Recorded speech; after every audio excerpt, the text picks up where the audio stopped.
Hello, नमस्कार, good morning. खुली बाहों, तहे दिल और प्यारी सी मुस्कान के साथ मैं मोहित यादव स्वागत करता हूं हमारे अपने परिवार सक्सेस पॉइंट पे। आज अपन बात करेंगे इंग्लिश मीडियम का।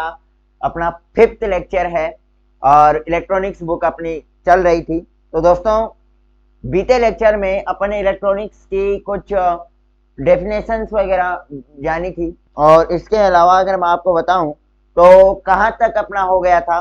तो अपन ने, मेरे भाई, कहाँ तक बात की, तो कुछ क्वेश्चंस अपन ने बात किए थे, कुछ क्वेश्चंस को डिटेयली से डिस्कशन किया था, और अपन ने कन्वर्ट करना सीख लिया था वोल्टेज सोर्स को करंट सोर्स में और करंट सोर्स को वोल्टेज सोर्स में। ये चीज मेरे भाई सीख ली अपन सभी ने।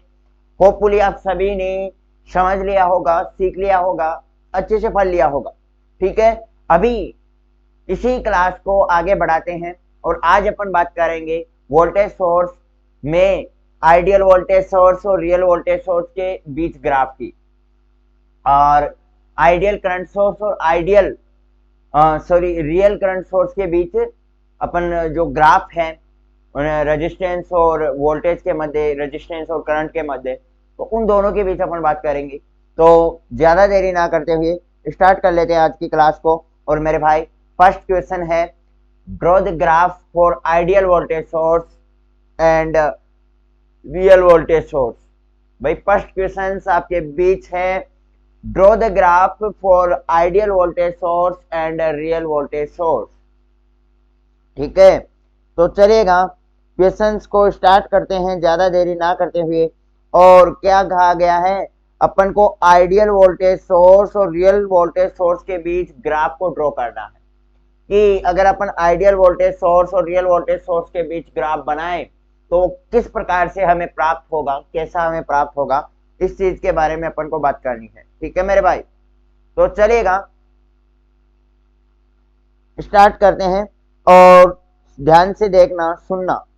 भाई अपन को ये क्या बोल रहा है, वोल्टेज सोर्स, तो वोल्टेज और इसमें लोड के मध्य अपन को क्या करना है, ग्राफ खींचना है।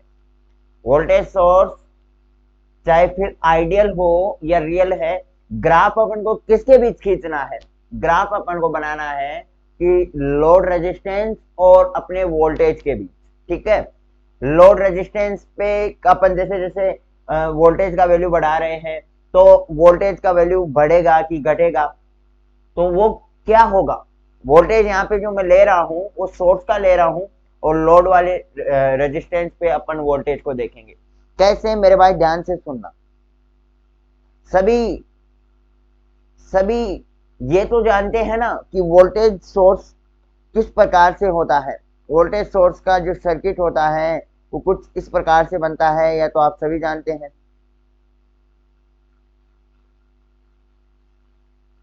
अरे भाई ऐसे ही बनता है क्या, तो आप कहोगे बिल्कुल भाई ऐसे ही बनता है। ये अपना लोड रेजिस्टेंस हो गया और ये अपना इंटरनल रेजिस्टेंस हो गया। अब इसमें मैं बोल रहा हूं ये वोल्टेज सोर्स हो गया, सोर्स का, ये वोल्टेज किसका हो गया, सोर्स का।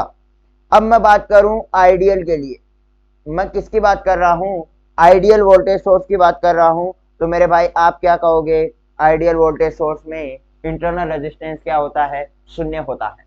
आप यही बात कहोगे कि भाई इंटरनल रेजिस्टेंस होता है वो आइडियल वोल्टेज सोर्स में शून्य होता है। तो मैं कहूंगा भाई ठीक है, ये चीज अपन ने पढ़ ली। अब देखो इंटरनल रेजिस्टेंस यहाँ पे शून्य होगा, तो यहाँ पे मैं बोल रहा हूँ कि वोल्टेज, ये मानो यहाँ पे करंट है लोड पर, वो IL करंट पहुंच पा रही है यहाँ पे, और अगर वोल्टेज की बात करें तो मान लो V वोल्टेज यहाँ पे होगा, कुछ भी। अगर आप करंट्स ना लें तो मेरे भाई मान ले कि भाई वोल्टेज सोर्स की बात कर रहे हैं, तो मैं ले रहा हूँ कि वोल्टेज V पहुंच रहा होगा।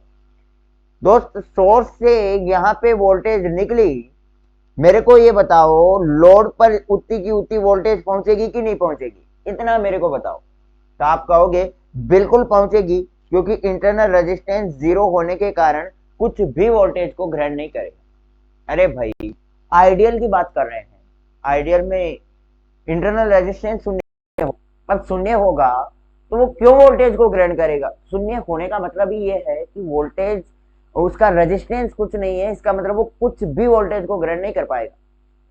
अरे भाई आप शून्य हो तो आप कुछ भी ग्रहण थोड़ी ना कर पाओगे। अब आपका तो क्या ही शून्य होगा।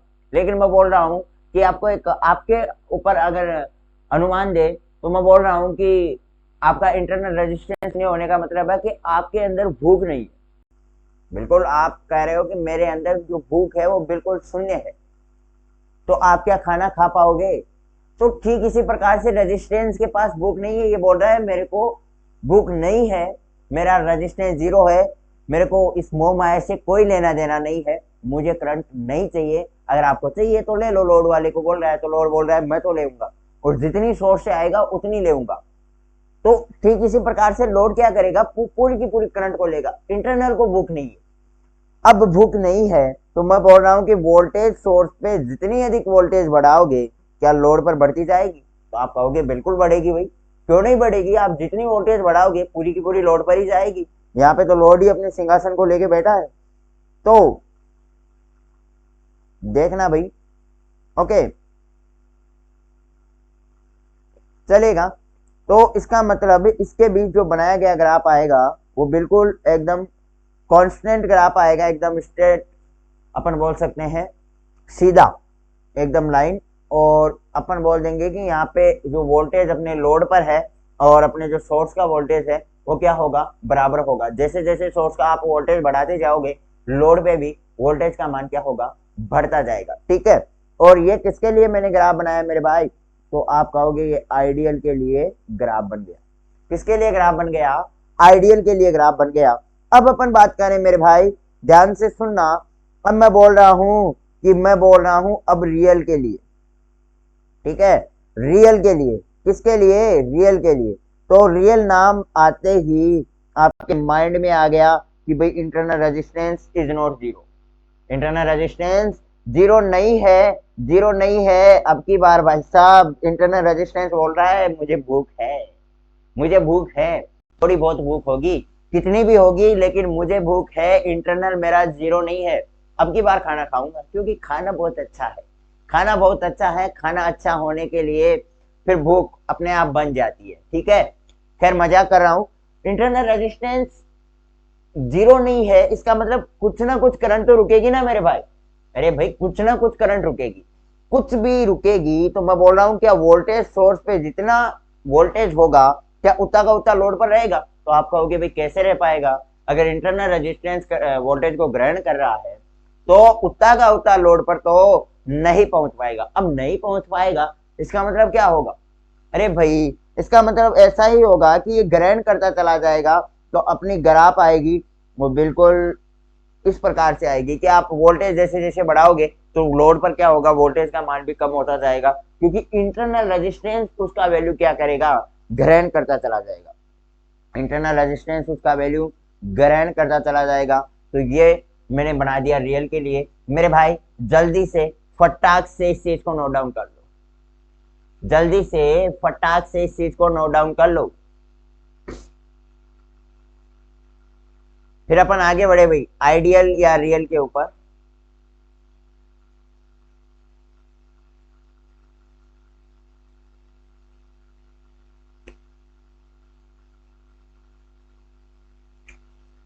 होपफुली मेरे ख्याल से आपने नोट डाउन कर लिया होगा।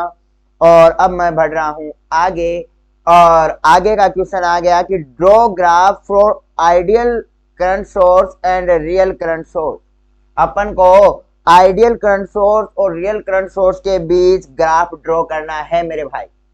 अरे भाई मैं बोल रहा हूँ वोल्टेज सोर्स के बीच ग्राफ ड्रॉ कर दिया, आपको बता दूं करंट सोर्स में भी कुछ वो ही हाल है। अरे भाई करंट सोर्स में भी कुछ वही हाल है। कैसा, जो ग्राफ अपन ने बनाया था वैसा ही बनेगा। अगर अपन करंट्स की बात कर लें तो करंट और लोड के बीच अगर मैं ग्राफ बनाऊं, करंट और लोड रेजिस्टेंस के बीच ग्राफ बनाऊं, तो आइडियल के लिए देखें मेरे भाई, ये जो सर्किट मैं बता रहा हूं वो मैं सिर्फ आपको समझाने के लिए बता रहा हूं, इसमें कोई भी आपको दिक्कत नहीं होनी चाहिए। मैं चाह रहा हूं कि हर एक चीज को समझते हुए आप चलो, रटने के ऊपर ज्यादा ध्यान नहीं दें इसलिए। ओके, ये अपना क्या हो गया, अब की बार ये वाला करंट सोर्स हो गया, ये अपना लोड वाला हो गया, ये अपना इंटरनल हो गया, और ये अपना आई सोर्स से निकलेगा, और मैं बोल रहा हूँ कि लोड पर मान लो आई एल करंट पहुंच रहा है, या आई करंट अपन मान रहे हैं वो लोड पर पहुंच रहा है।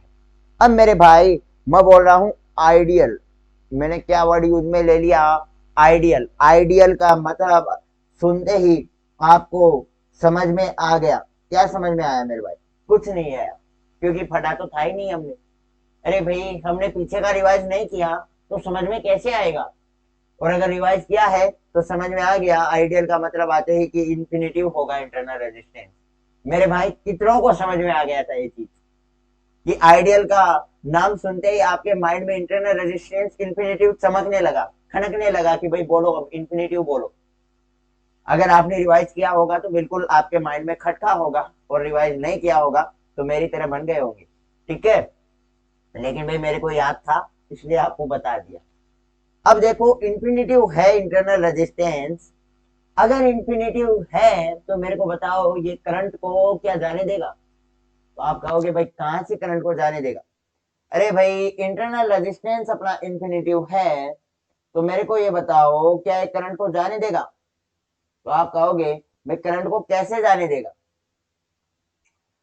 करंट को कैसे जाने देगा? तो फिर अपन बात कर लें कि भाई इंफिनिटिव होने का मतलब क्या हो गया कि रेजिस्टेंस जितना अधिक होता है करंट उतनी ही ज्यादा रोकता है। तो मैं बोल रहा हूं कि यहाँ पे करंट क्या हो जाएगी? जीरो हो जाएगी। यहाँ पे तो करंट नहीं पहुंचेगी भाई, अपने इंटरनल पे करंट नहीं पहुंचेगी। तो मेरे को बताओ सोर्स से जो निकला करंट वो अब कहाँ पहुंच सकता है? तो आप कहोगे भाई सिर्फ लोड तक ही जा सकता है, क्योंकि यहाँ पे इंटरनल वाले पे तो करंट नहीं जाएगी, क्योंकि इंटरनल रेजिस्टेंस इंफिनिटिव है, और इंटरनल रेजिस्टेंस इंफिनिटिव होने के कारण अपना करंट नहीं जा पाएगा यहाँ से, तो इसलिए वो सीधा लोड पे पहुंचेगा। अब मैं बोल रहा हूँ कि जैसे जैसे मैं सोर्स पे करंट का वैल्यू बढ़ाऊंगा, क्या लोड पे करंट का वैल्यू बढ़ेगा? तो आप कहोगे बिल्कुल बढ़ेगा भाई, करंट ही लोड पे जा रहा है तो लोड पे ही करंट का वैल्यू बढ़ेगा।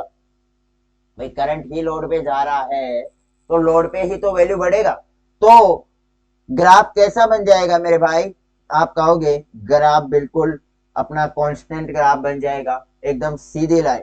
ठीक है, ग्राफ की एकदम सीधी लाइन बन जाएगी, और ये यहाँ पे जो करंट का वैल्यू होगा लोड वाले करंट और अपने सोर्स के करंट दोनों की वैल्यू बराबर हो जाएगी, और ये क्या कहलाएंगे? आइडियल करंट सोर्स के लिए ये अपना ग्राफ बन गया। अब अपन देखें रियल करंट सोर्स के लिए। मेरे भाई रियल का नाम सुनते ही पुनः दिमाग खटका, और वो बोला कि इंटरनल रेजिस्टेंस इंफिनिटिव नहीं होगा। इंटरनल रेजिस्टेंस इंफिनिटिव नहीं होगा तो करंट भी मेरे भाई जीरो तो नहीं होगा। अगर इंटरनल रेजिस्टेंस इंफिनिटिव नहीं है इसका मतलब कुछ ना कुछ उसका फिक्स वैल्यू है। कुछ ना कुछ उसका फिक्स वैल्यू है, जितना उसका फिक्स वैल्यू होगा उतनी करंट को तो वो ग्रहण करेगा ना मेरे भाई।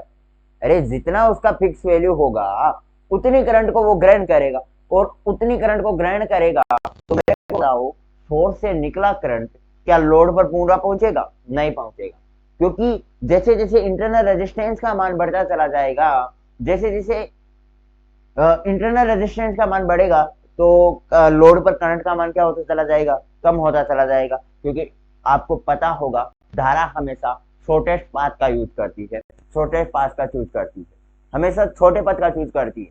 यानी सबसे पहले करंट अपना जो यहाँ से निकला है ना, तो वो सबसे पहले इंटरनल रेजिस्टेंस पे जाएगा, और उसके बाद वो लोड रेजिस्टेंस पे जाएगा। डायरेक्ट का भी लोड रेजिस्टेंस पे नहीं जाएगा कि भाई सीधी वायर जुड़ी है तो पहले धारा सीधा चला जाएगा, नहीं, वो हमेशा छोटे पथ का चूज करेगा। अगर बीच में इंटरनल रेजिस्टेंस आएगा तो धारा पहले वहां पे जाएगी, अगर वहां पे उसे जाने का रास्ता मिल रहा है तो वहां से वो सीधी निकल जाएगी। अगर वहां से रास्ता बंद है, इंटरनल रेजिस्टेंस पे रास्ता मिल ही नहीं रहा है, इंटरनल रेजिस्टेंस पे उसका रास्ता बिल्कुल बंद है, तो इंटरनल रेजिस्टेंस पे उस कंडीशन में रास्ता बंद होने वाली कंडीशन में फिर वो लोड रेजिस्टेंस से जाएगी। इस बात का आप ध्यान रखना। तो मेरे को बताओ यहाँ पे वो ही कंडीशन बन गई क्या वोल्टेज सोर्स वाली? तो आप कहोगे बिल्कुल कंडीशन तो वही है। तो मतलब एक एक चीज अपन ने याद की और दूसरी चीज अपने आप खनकी। ठीक है, ये अपना बन गया वोल्टेज सोर्स सॉरी रियल के लिए। ठीक है, ये वाला ग्राफ बन गया अपने रियल के लिए। तो होपफुली समझ में आ गया होगा, और जल्दी से मेरे भाई नोट डाउन कर लो इस चीज को, ठीक है मेरे भाई, जल्दी से और नोट डाउन कर लो मेरे भाई, इस चीज को जल्दी से नोट डाउन कर लो।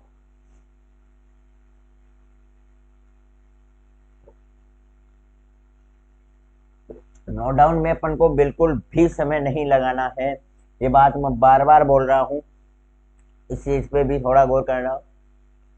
और अब अपन पढ़ेंगे एडमिटेंस। एडमिटेंस क्या होता है, इसके टाइप्स कितने हैं, तो वो सभी चीजें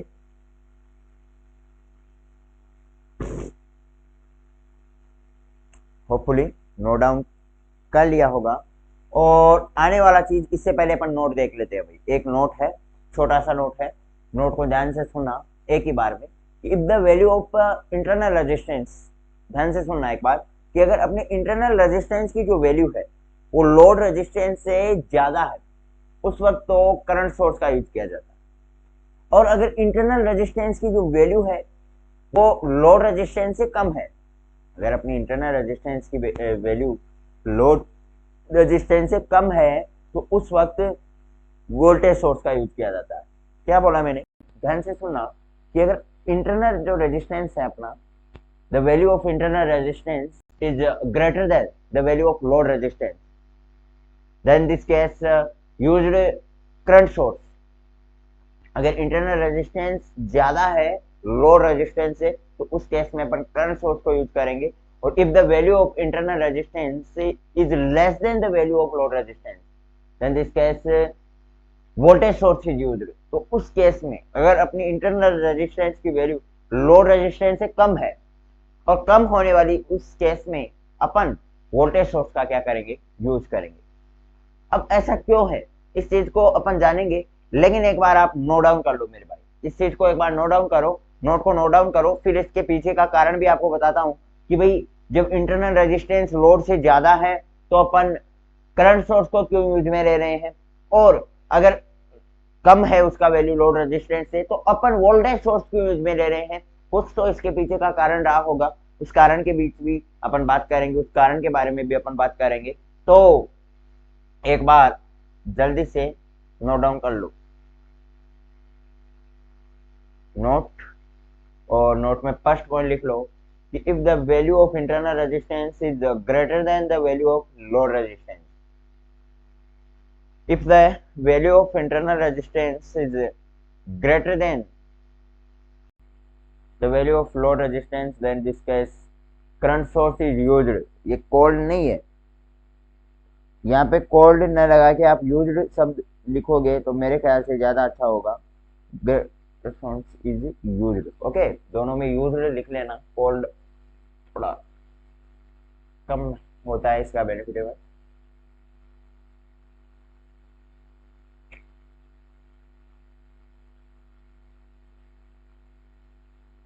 जल्दी से भाई नोट डाउन कर लो।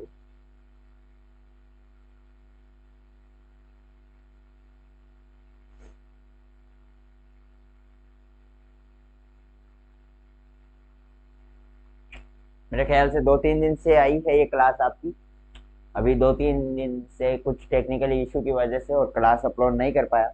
हिंदी मीडियम वाली क्लास रेगुलरली है, आपकी इंग्लिश मीडियम में और इसमें डिजिटल बोर्ड में कुछ टेक्निकल इशू आ गए, और नोट्स वगैरह डिलीट हो गए, तो इस वजह से। और फिर तो अभी लेकिन रेगुलरली आएंगी क्लासेज, जहाँ तक हो सके आपकी क्लासेज रेगुलरली आएंगी। ऐसा नहीं है कि इंग्लिश मीडियम की का कोर्स स्लो चल रहा है, हिंदी मीडियम का तेज चल रहा है, कुछ एक पॉइंट्स का डिफरेंस है। बट एक टाइम था जब आपकी क्लासेज एक साथ 3 भी अपलोड हुई थी, तो इसमें चिंता करने वाली जरूरत नहीं है, ठीक है। ये कुछ नोट्स का प्रॉब्लम आने की वजह से, और ये 3-4 दिन का है, अब ठीक है। तो अब रेगुलरली आपको क्लासेज मिलेंगी इंग्लिश मीडियम की भी, और हिंदी मीडियम की तो चलो सही है, वो तो स्टार्टिंग है, ठीक है। अभी इनके बीच का कारण अपन देखते हैं। तो मेरे भाई एक बार मेरे को बताओ, वोल्टेज सोर्स कुछ इस प्रकार से होता है क्या, तो आप कहोगे बिल्कुल। और करंट सोर्स कुछ इस प्रकार से होता है, ये अपना लोड हो गया दोनों का, और ये वाला इंटरनल हो गया इसका, और ये वाला इंटरनल हो गया इसका, ठीक है। अब सुनना ध्यान से मेरे भाई, मैं क्या बोलना चाह रहा हूँ, क्या चीज आपको समझाना चाह रहा हूँ, ये चीज आप सुनना। मैं बोल रहा हूं कि अगर इंटरनल रेजिस्टेंस ग्रेटर देन हो लोड रेजिस्टेंस से, ओके, तो उस वक्त किसका यूज कर रहे हैं मेरे भाई, उस वक्त अपन यूज कर रहे हैं, उस वक्त अपन यूज कर रहे हैं करंट सोर्स का, ठीक है। और अगर इंटरनल रेजिस्टेंस अपना लेस देन है लोड रेजिस्टेंस से, तो उस वक्त अपन यूज कर रहे हैं वोल्टेज सोर्स का। अब ये क्या कारण है मेरे को बताओ भाई, इंटरनल रेजिस्टेंस का वैल्यू लोड रेजिस्टेंस से कम है, कम है, कम होगा मेरे भाई, तो ये करंट लोड तक पहुंचेगा कि नहीं पहुंचेगा। अपना मतलब अपना मूल मकसद क्या होता है, लोड तक करंट को पहुंचाना, और जितनी अधिक करंट अपन लोड तक पहुंचा सके, मेन मकसद तो यही है। अब भाई यहां से इंटरनल रेजिस्टेंस का वैल्यू कम होगा तो लोड पर करंट पहुंच पाएगा, लोड पर क्या होगा, वोल्टेज सोर्स में करंट पहुंच पाएगा। अगर मेरे को बताओ भाई, अगर इंटरनल रेजिस्टेंस का वैल्यू ज्यादा हो गया अगर लोड से, तो क्या इंटरनल रेजिस्टेंस पूरी करंट को नहीं खींच पाएगा, क्या पूरी करंट नहीं खींच लेगा। अरे भाई उससे ज्यादा है तो अधिक से अधिक करंट तो यही खींच लेगा, तो फिर अपन का काहे का लोड, लोड का वैल्यू ये ज्यादा होना चाहिए, मतलब लोड पर करंट्स का वैल्यू ज्यादा पहुंचना चाहिए, वोल्टेज का वैल्यू ज्यादा पहुंचना चाहिए, तब जाकर के और अपना जो युक्ति है अपनी डिवाइस है वो अधिक सफिशिएंट रहती है, अपने लिए अधिक यूजफुल होती है ना। क्योंकि अपन को मेन करंट को लोड पर पहुंचाना है, जितना हो सके इंटरनल को लेस करना होता है। अब यहाँ पे अगर इंटरनल का मान लोड से ज्यादा हो गया तो करंट को तो इंटरनल ही खींच लेगा, लोड पर क्या खास करंट पहुंच पाएगी। तो इसलिए इस कंडीशन में अपन वोल्टेज सोर्स का, और क्योंकि आपको कारण पता चल रहा होगा कि इंटरनल रेजिस्टेंस लोड रेजिस्टेंस इस परिपथ में सीरीज में जुड़े हैं, और सीरीज में जुड़े रहने के कारण ये कंडीशन बन पा रही है। अब देखो यही केस अगर अपने इसमें देखें तो इसमें ग्रेटर देन क्यों आ रहा है, ग्रेटर देन इसलिए आ रहा है कि मेरे भाई इंटरनल रेजिस्टेंस ज्यादा होगा यहाँ पे, तो करंट क्या होगी, डायरेक्ट अपने लोड पर पहुंचेगा। अरे भाई इंटरनल रेजिस्टेंस अगर ज्यादा होगा, इंटरनल रेजिस्टेंस जितना ज्यादा होगा करंट उस पर उतना ही कम आगे फ्लो करने देगा। अब ये करंट इंटरनल ज्यादा हो गया, इसका मतलब अधिक से अधिक अपना लोड पर ही पहुंच पाएगा, क्योंकि इंटरनल तो ज्यादा करंट को जाने नहीं देगा। तो इसलिए इन केसेस का यूज किया जाता है। होपफुली आपको नोट के दोनों केसेस समझ में आए होंगे, और इसी तरह से समझते रहना चलेगा। अभी अपन बात करें एडमिटेंस के ऊपर। तो एडमिटेंस क्या होती है, सबसे पहले सवाल उठता है व्हाट इज एडमिटेंस। तो एडमिटेंस होता है इनवर्स ऑफ इंपीडेंस, अपने इंपीडेंस का इनवर्स, बिल्कुल ऑपोजिट। इंपीडेंस है, आपने इंपीडेंस पढ़ा, क्या होती है इंपीडेंस। अरे भाई इंपीडेंस अपन ने पढ़ रखी है, इंपीडेंस को बहुत ही डिटेल से मैंने पूरा एक लेक्चर वहां आपको समझाया था। क्या मैंने समझाया वो उसका कोई मतलब समझ में आया। आज बताओ देखिए इंपीडेंस क्या होती है। सबसे पहले मैं पेन रख रहा हूँ, इंपीडेंस आना चाहिए, ठीक है, इंपीडेंस आपको आना चाहिए। देखें लगाओ अपने माइंड पे जोर डालो, इंपीडेंस, व्हाट इज इंपीडेंस। ऐसे थोड़ी ना है, ऐसे तो फिर यार आगे एच पैरामीटर में भी अपन को समझना पड़ेगा। तो पहले आज इंपीडेंस ही बताओ, ठीक है। मैंने तो हाथ बांध लिए, मैं तो बाद में ही पढ़ाऊंगा। इंपीडेंस का मतलब क्या होता है, अरे भाई अपनी जो वैल्यू है किसकी, अरे रेजिस्टेंस और रिएक्टेंस का जो कॉम्प्लेक्स फॉर्म है, उसका जो व्यापक रूप है, वो क्या होता है, इंपीडेंस होता है। It is a complex quantity, it's denoted by Z, Z equal to R plus iota. कुछ याद आया क्या, अब तो आ गया होगा, ठीक है। मैं पेन वापस उठा रहा हूं, ओके। अब बात करें एडमिटेंस की, तो inverse of impedance, inverse of impedance is called admittance. Impedance का मतलब समझ आ गया कि जो अपना रिएक्टेंस और रेजिस्टेंस दोनों का जो कॉम्प्लेक्स फॉर्म है, उनका दोनों को व्यापक रूप है, वो क्या होता है, इंपीडेंस होता है।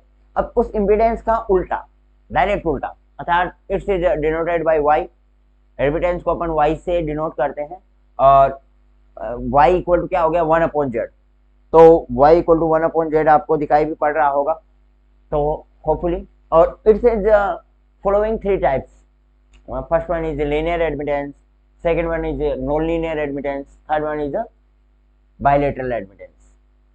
इनके ऊपर भी बात करेंगे। तो आपको मैं बताऊं इंपीडेंस है, उनकी कॉपी पेस्ट यहाँ पे करनी, आपने इम्पीडेंस पढ़ रखा है कि अगर वोल्टेज और करंट के मध्य अपन ग्राफ ड्रॉ करें और वोल्टेज और करंट के मध्य जो ग्राफ ड्रॉ करें और वो एक स्ट्रेट लाइन प्राप्त हो, अपन को एक सीधी सरल रेखा प्राप्त हो, तो उसे अपन बोलते हैं लीनियर एडमिटेंस। ओके, अरे भाई इम्पीडेंस में अपन ने पढ़ा था कि जो ओम्स के नियम, ओम्स के लॉ की पालना करे, उसको फॉलो करे, या फिर वोल्टेज और करंट के मध्य अपन ग्राफ ड्रॉ करें और वो एक स्ट्रेट लाइन अपन को प्राप्त हो, तो वो अपनी लीनियर इम्पीडेंस थी। ठीक इसी प्रकार से एडमिटेंस भी यही है कि अगर अपन वोल्टेज और करंट के बीच ग्राफ ड्रॉ करें तो वो एक स्ट्रेट लाइन अगर प्राप्त हो रही है तो वो अपनी लीनियर एडमिटेंस हो गई। नॉन लीनियर एडमिटेंस का मतलब है कि अगर अपन वोल्टेज और करंट के बीच ग्राफ ड्रॉ करें और वो एक स्ट्रेट लाइन प्राप्त ना हो, कोई भी कर्व में आ सकता है, कैसा भी आ सकता है, लेकिन स्ट्रेट लाइन प्राप्त ना हो, स्ट्रेट लाइन प्राप्त नहीं होगा तो वो हो जाएगा नॉन लीनियर एडमिटेंस। और अगर बात करें बाइलेटरल की, तो बाइलेटरल में अपन ने देखा है कि अगर अपन करंट्स की डायरेक्शन को चेंज कर दें और अपने एडमिटेंस के मान में कोई परिवर्तन ना आए, admittance does not change when the value of current is changed, then this called is bilateral admittance. Okay, तो बाइलेटरल एडमिटेंस का मतलब आप समझ पा रहे होंगे। तो ये तीनों हैं जो कि अपन ने इम्पीडेंस में कहीं ना कहीं पढ़ रखा है, वही चीजें कॉपी पेस्ट करनी है। लेकिन एक बात अक्सर ध्यान रखना है कॉपी पेस्ट करते समय भी, अरे भाई टिपते समय भी कुछ चीजों का ध्यान रखना पड़ता है। क्वेश्चन कौन सा है, टॉपिक कौन सा है, कौन से पेज पे लिखना है, ये सब चीजें ध्यान रखनी होती है ना। तो एडमिटेंस में भी ये ध्यान रख लेना कि इम्पीडेंस का इनवर्स है, इनवर्स है, ओके, अपोजिट है। अपन बाद में ये बहुत ही काम आने वाली चीजें हैं, इम्पीडेंस और एडमिटेंस। मैंने ऐसे ही पेन नहीं रख दिया था, एक काम का टॉपिक है इसलिए पेन रखा था, ठीक है। चलिएगा हेडिंग डाल लें एडमिटेंस, और एडमिटेंस में लिख लो inverse of impedance is called admittance. Inverse of impedance is called admittance. It is denoted by y, it is denoted by y, और that's is y equal to लिख लो भाई 1 में z। अगर आपको नजर आ रहा है, वैसे तो एसपी ने ढक लिया इसको, यहाँ पे भी यार एसपी देखो डबल जगह आ गया। ओके, चलेगा। अभी लिख लो types of admittance. Admittance are following 3 types, लिख लो भाई एडमिटेंस आर फॉलोइंग 3 टाइप्स। और first one is linear admittance, और इसमें लिखो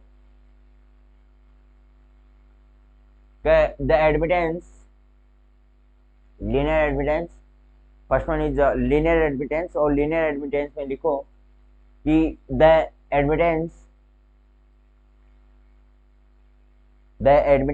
whose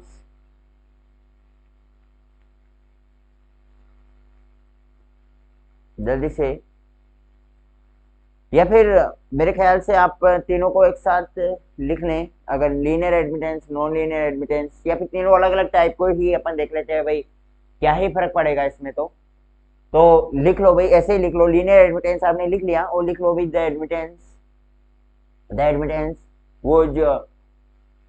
whose the graph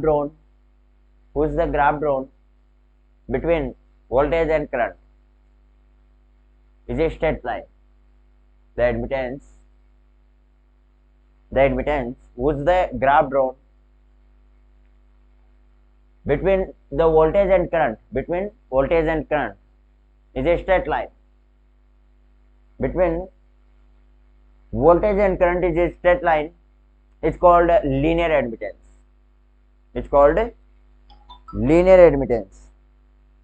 okay, अपन बात करें फिर नॉन लीनियर एडमिटेंस की। तो नॉन लीनियर एडमिटेंस में लिख लो भाई कि the graph drawn between the admittance whose लिख लो भाई द एडमिटेंस whose या the admittance for which the graph drawn between voltage and current is not a straight line. Okay, यहाँ से is not a straight line, यहाँ पे note नहीं लिखा हुआ, नोट लिख लेना। Is not a straight line is called non linear admittance. Okay, यहाँ पे भी देखो लीनियर लिख रखा है, लीनियर को यहाँ पे कॉपी कर दिया रे, तभी मैं देख रहा हूँ लीनियर वाला कहाँ गया। लीनियर को यहाँ पे कॉपी कर दिया, तो लीनियर नहीं है, ये नॉन लीनियर है। और नॉन लीनियर में कितना फर्क है, is not a straight line, ठीक है, इतना ही। अरे नॉन लीनियर में इतना ही तो फर्क है कि वहां पे तो स्ट्रेट लाइन ग्राफ प्राप्त हो रहा था, यहाँ पे स्ट्रेट लाइन ग्राफ प्राप्त नहीं हो रहा है, बस इतना ही। अब लिख लो बाइलेटरल एडमिटेंस। बाइलेटरल एडमिटेंस में लिख लो कि the admittance whose value does not change when the direction of current is changed. The admittance whose value does not change when the direction of current is changed. It's called a bilateral admittance. Hopefully यहाँ तक आपको समझ में आ गया होगा, और भाई जल्दी से नोट डाउन कर लो इस चीज को। फिर अपन some important definition with related to network, and वो कुछ 5 एक डेफिनेशन है, बहुत इंपॉर्टेंट डेफिनेशन है, तो उनके ऊपर परिचर्चा करें।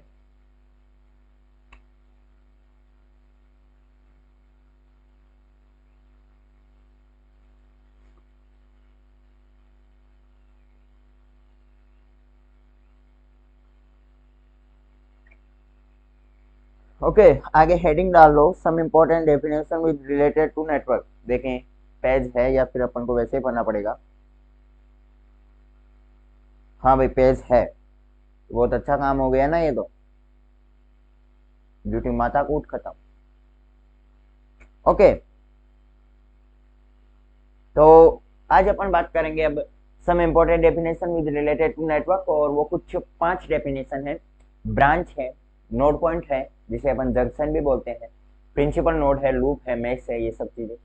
ब्रांच का मतलब है कि नेटवर्क का कोई भी पार्ट जहां पे धारा कांस्टेंट हो, धारा का मान फिक्स हो, यानी the part of network, any part of network, कहीं भी किसी भी भाग में ले लें तो any part of network where the value of current is fixed is called branch. Branch का मतलब है नेटवर्क का कोई भी पार्ट ले लें वो जहाँ पे धारा का मान फिक्स है। जैसे मान लो R1 रेजिस्टेंस है, नेटवर्क का R1 रेजिस्टेंस अपन ने ले लिया। अब R1 रेजिस्टेंस में मानो I1 करंट फिक्स बह रहा है कि R1 रेजिस्टेंस में सिर्फ I1 करंट है, उसके अलावा कोई करंट नहीं आई जा रही, तो उसका मतलब हो गया कि वो अपनी एक ब्रांच है, वो अपनी क्या है, एक ब्रांच है। आगे अपन जब लूप एनालिसिस, मेश एनालिसिस, ये सब चीजें पढ़ेंगे ना, तो 5 डेफिनेशन बहुत ही ज्यादा काम में आने वाली है, इस चीज का ध्यान रखना। तो ब्रांच का मतलब होता है कि जहाँ पे अपन नेटवर्क का कोई भी पार्ट ले लें जहाँ पे धारा का मान फिक्स है, वो होती है ब्रांच। फिर बात आती है नोड पॉइंट या जंक्शन की। जंक्शन का मतलब है कि अपने नेटवर्क का कोई भी पॉइंट जहाँ पे 2 ब्रांचेज या 2 से अधिक ब्रांचेज आकर के आपस में मिले, या तो 2 ब्रांचेज आपस में आकर के किसी पॉइंट पे मिल रही हैं, नेटवर्क के किसी पॉइंट पे भी मिले। नेटवर्क में इसलिए ले रहा हूँ क्योंकि नेटवर्क में बहुत सारे सर्किट एक साथ आ जाते हैं, और यहाँ पे अपन बात करेंगे वो नेटवर्क की करेंगे। एक सर्किट में तो क्या ही ब्रांचेज आएंगी, एक सर्किट में तो क्या ही ब्रांचेज आएंगी मेरे भाई। या फिर अपन बात करें सर्किट में लूप लगाने की या मेश लगाने की, तो उसमें सर्किट में नहीं लगता है। अगर किरचॉफ का लॉ वगैरह तो सब कुछ नेटवर्क में यूज आता है, इसलिए अपन उसका कॉम्प्लेक्स फॉर्म नेटवर्क ही यूज में लेते हैं। और नेटवर्क का आप सभी को पता है कि अगर ग्रुप में आए तो ग्रुप में तो वैल्यू बढ़ेगी ना यार, जोश जुनून पागलपन जिद जो भी सब कुछ आपके मोटिवेशन कोट है वो सब कुछ बढ़ेंगे ग्रुप में। अरे भाई एक छोटा सा जोक मेरे को याद आ गया ग्रुप के नाम से, कि एक चूहों की मंडली ने, चूहों की मंडली और तलवार लेकर के भाग रही थी। वो चूहों की मंडली थी भाई, और जैसे ग्रुप में आ गए। अब आपको पता है ग्रुप में कोई हो ना तो उस वक्त पता नहीं चलता क्या कर रहे हैं क्या नहीं कर रहे हैं, बस जैसा मतलब किसी एक दादा ने बोल दिया कि ऐसा करना है तो चल ठीक है फिर भाग जाते हैं। आगे कहा फल की चिंता बना की, ओके, फल की चिंता नहीं करते। गीता का वो बहुत ही शानदार है कि क्रम करते जाओ, फल की चिंता मत करो, तो वो वाला काम होता है। तो चूहों की मंडली और तलवारें लेकर के भाग रही थी, बीच रास्ते में ही शेर मिल गया, तो उसने पूछा भाई कहाँ जा रहे हो। तो उनमें से किसी एक चूहे ने कहा, वो कुछ ज्यादा ही तेवर में था, उसने कहा कि हाथी की बेटी को किसी ने प्रपोज करने की कोशिश की और नाम हमारा आ रहा है, लाशें बिछा देंगे लाशें। अब आप बताओ वो चूहा हाथी की लाश बिछाने चला गया, किस में, ग्रुप में। तो ग्रुप में क्या होता है, तेवर ज्यादा होता है। अब उसके साथ क्या घटना घटित हुई होगी उसकी तो अपन कल्पना भी नहीं कर सकते। अगर हाथी ने और एक फूंकी मारी होगी तो चूहा क्या पता कहाँ गायब हो गया होगा, लेकिन ग्रुप में यार वैल्यू तो बढ़ती है ना, तो कोई बात नहीं। अब अपन बात करें तो ग्रुप की, इसमें बात करते हैं, सीधी बात ये है। दूसरी बात करें जंक्शन की या नोड पॉइंट की। अब जंक्शन या नोड पॉइंट क्या होती है, ये आपको पता है कि 2 ब्रांचेज अगर आपस में मिल रही हैं तो वहां पे अपन सब यूज लेते हैं जंक्शन। और अगर बात करें प्रिंसिपल नोड की, तो अगर 3 ब्रांचेज किसी नेटवर्क में किसी पॉइंट पर 3 ब्रांचेज आकर के या 3 से अधिक ब्रांचेज आकर के आपस में मिल रही हैं, तो उसे अपन क्या बोलते हैं, प्रिंसिपल नोड बोलते हैं। उसे क्या बोलेंगे मेरे भाई, प्रिंसिपल नोड। प्रिंसिपल नोड का मतलब है या तो 3 ब्रांचेज आकर के मिले, या 3 से अधिक कितनी भी, 4 ब्रांच आ गई, 5 आ गई, 6 आ गई, तो वो सभी ब्रांचेज अगर आपस में आकर के मिल रही हैं तो उसे अपन बोल देते हैं प्रिंसिपल नोड। ओके, अब बात करें लूप की, तो लूप क्या है, तो जो अपने नेटवर्क का कोई भी क्लोज पथ ले लें, any close path of network, तो कोई भी एनी कोई भी ले ले, जिसमें चाहे कैसा ही हो, उसमें करंट हो या नहीं हो, उसमें बंद होना चाहिए। मैं बोलूं आपको सीधी सिंपल भाषा में कि कोई भी बंद पथ ले लिया वो लूप। कोई भी बंद पथ आपको दिखा, जैसा भी बन रहा है, आधा टेढ़ा बांका जो भी बन रहा है, बंद पथ होना चाहिए, वो अपना लूप हो गया। फिर बात कहाँ है, मेश क्या है, तो मेश में थोड़ा ध्यान रखना पड़ता है। किस बात का, मेश में इस बात का ध्यान रखना पड़ता है कि वो लूप ही मेश होगा जिसमें करंट्स का डिवीजन ना हो, नो डिवीजन ऑफ करंट। अगर करंट्स का डिवीजन नहीं हो रहा है उस कंडीशन में वो मेश कहलाएगा, वरना वो लूप ही होगा।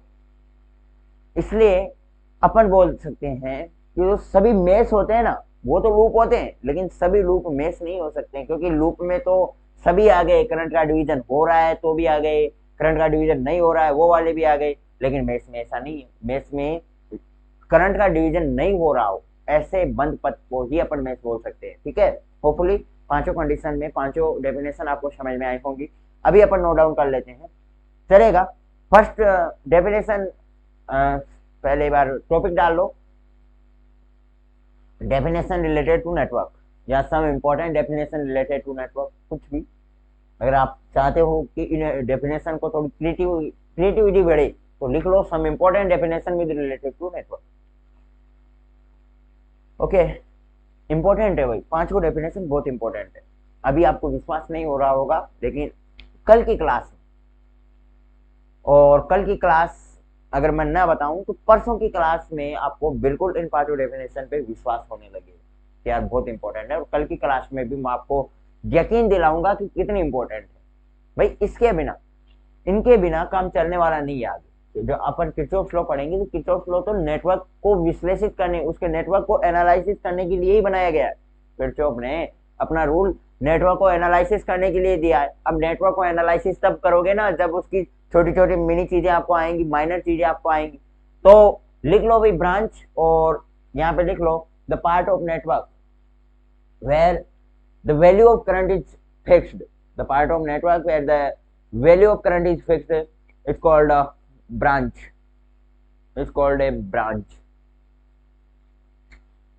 Second definition डाल लो कि the point of junction point,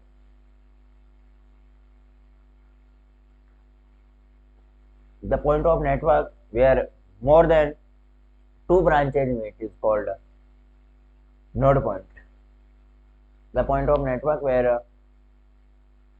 then 2 branches are meet, या 2 branches meet is called node point. जल्दी से भाई इस चीज को नोट डाउन कर लो, और अभी आगे बढ़ो। होपफुली नोट डाउन कर लिया होगा, जैसे तो आपका हाथ फटाफट चलता है। प्रिंसिपल नोड हेडिंग डाल लो, प्रिंसिपल नोड में लिख लो कि the point of network where more than 2 branches are meet, या where more than 2 branches meet, जैसा आपको मन करे। where more than 2 branches meet. Principal node है ना, प्रिंसिपल नोड में 3 लिखना है भाई। नोड में है 2, तो प्रिंसिपल नोड है 3 branches, where then 3 branches are meet. Okay, और loop any close path of in the network, any close part of network, any close path in the network. आपकी भाषा होनी चाहिए, जिस भाषा में आप कंफर्टेबल हैं वैसी भाषा आप बना सकते हैं। बस पता ऐसा होना चाहिए कि क्लोज पाथ होना चाहिए। ओके, नेटवर्क का कोई भी क्लोज पाथ, बस इतना पता होना चाहिए, ऐसी भाषा, और आप खुद से अपनी भाषा बनाओ। ओके, अब मेश की बात करें तो the loop in which there is no division of current, the loop in which the no division of current is called mesh. तो होपफुली आज का लेक्चर आपको कंफर्टेबली समझ में आया होगा, बहुत ही अच्छी तरीके से। और आज का लेक्चर बहुत ही इंपॉर्टेंट है, इस बात को मैं पुनः बताने जा रहा हूँ, बहुत ही इंपॉर्टेंट है दोस्त, क्योंकि ये परिभाषाएं, ये डेफिनेशन बहुत ही काम की चीज है। एडमिटेंस आप देखोगे अपन आगे जेड पैरामीटर, एच पैरामीटर या वाई पैरामीटर अपन कहीं ना कहीं पढ़ेंगे, तो आपको बिल्कुल एडमिटेंस और इम्पिडेंस दोनों कैसे काम करेंगी, दोनों चीजें आपको समझ में आ जाने वाली हैं। अपन किरचॉफ के लॉ में जब लूप एनालिसिस या मेश एनालिसिस पढ़ेंगे, उस वक्त एडमिटेंस काम में आएगी। कैसे काम में आएंगी वो आप वहां पे समझ जाओगे। और ये जो आज की क्लास है, अगर डेफिनेशन आपको अच्छी तरीके से आएंगी, मैं पुनः बोल रहा हूँ, पढ़ के आना। कल की क्लास को अटेंड करने से पहले आज की क्लास को ठीक से पढ़ के आना, क्योंकि ये डेफिनेशन कल बहुत ही काम आएंगी। मैं कहीं बोलूंगा लूप, कहीं बोलूंगा मेश, तो उस वक्त कंफ्यूज ना हो कि यार मेश का मतलब भी तो क्लोज पाथ होता है, इस वाले पाथ को अपन ने क्लोज क्यों नहीं किया, इस वाले को ऐसा नहीं किया। और दोस्त कल एक मैं नेटवर्क भी लाऊंगा, कुछ दो एक न्यूमेरिकल क्वेश्चन इसके ऊपर भी कर लेंगे, ताकि इस पे अगर एक बार अपना हाथ चल गया ना इन लूप वगैरह पे, मैश वगैरह पे, इनको समझ लिया ध्यान से, तो फिर आगे कोई प्रॉब्लम नहीं होगी। इसलिए कुछ न्यूमेरिकल क्वेश्चन मैं इसके ऊपर लाऊंगा कल। और कल की क्लास में अपन किरचॉफ के लॉ पढ़ेंगे, जो कि बहुत ही इंटरेस्टिंग चैप्टर है, बहुत ही इंटरेस्टिंग टॉपिक है। ठीक है, आज के लिए इतना ही। अभी समय दोस्त मुझे इससे ज्यादा मोहलत नहीं देगा, अभी मैं आपसे विदा लेता हूँ। मिलते हैं नेक्स्ट क्लास में, तब तक के लिए हंसते रहिएगा, मुस्कुराते रहिएगा, और फिजिक्स को बहुत ही मनोरंजन और जुनूनमय तरीके से पढ़ने का प्रयास करते रहिएगा। तब तक के लिए जय हिंद, जय Bharat, bye bye, have a nice day.